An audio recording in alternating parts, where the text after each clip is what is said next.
Hello everyone, my name is Talha bin Hamid. I'm a chartered accountant by profession and currently serving as Head of Director Development and Training at the Pakistan Institute of Corporate Governance. Welcome to PICAG's Investor Education Series. Today we'll be learning about a very interesting topic, which is conflict of interest.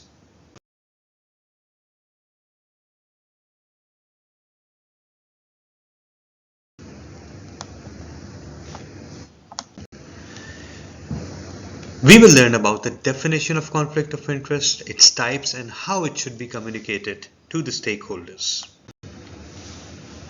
A conflict of interest occurs when someone is in a situation where their personal interests clash with their professional or ethical responsibilities.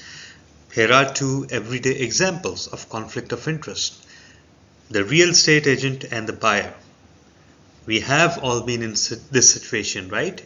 Imagine a real estate agent who represents both the buyer and the seller.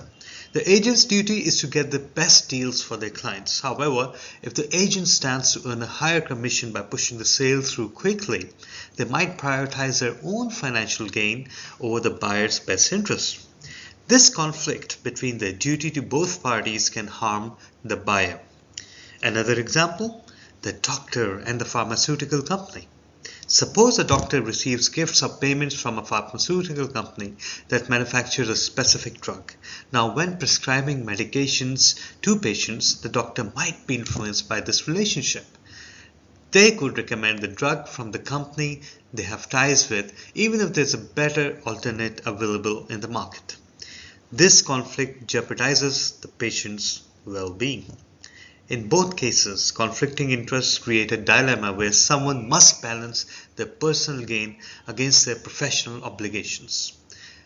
Recognizing and managing these conflicts is essential for maintaining trust and fairness in various fields, whether it's business, medicine, or any other profession, or even in our personal lives.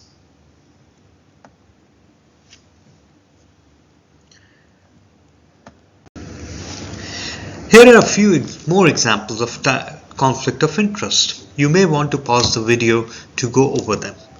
Position of authority in two organizations. Imagine a person who holds a high-ranking position in Company A and also serves on the board of directors of Company B. Their decisions will be compromised. Their decisions in Company A might impact Company B, creating a conflict of interest.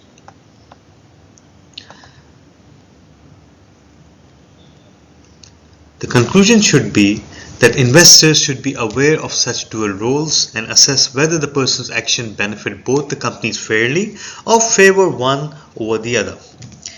Employee with a side business. An employee works full-time for Company X but also runs a side business independently.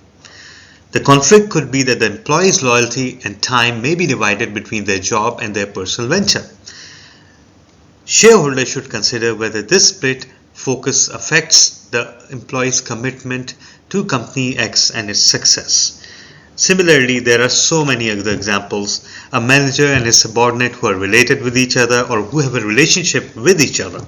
An employee with authority who has friendship and or relationship with a supplier and or service provider. Where a manager's private interest conflicts or interferes in any way with the overall interests of the organization, or where a manager makes purchasing decisions to boost business of a friend or his own, again a situation that we've just explored. Similarly, if a manager or his relative create unfair, improper personal bias because of his position in the company, or where a manager provides service, advice, consultancy to a company that is a rival.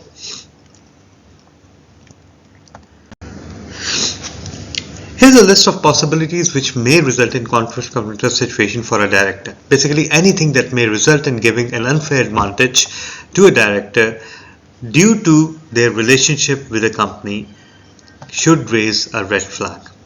So, for example, being a close relative of a director shareholder, significant links with other director, or holding of cross directorships.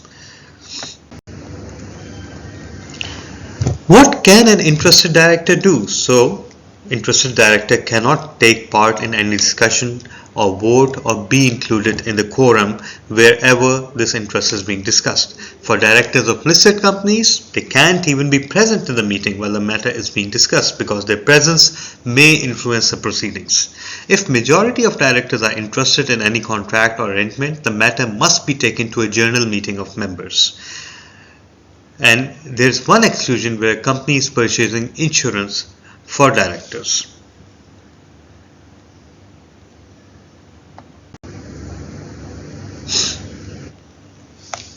In case of a contract or arrangement, at the board meeting at which entering the contract or arrangement is to be discussed, or if the director's interest arose after that, at the first board meeting immediately after he becomes interested or concerned. In case of any other contract or arrangement, at the first board meeting after the director becomes concerned or interested. They can give general notice of interest, and a general notice expires at the end of each financial year but can be renewed. So today we covered conflict of interest and its various implications as well as the duties of directors around it. I hope you enjoyed the video. Thank you so much.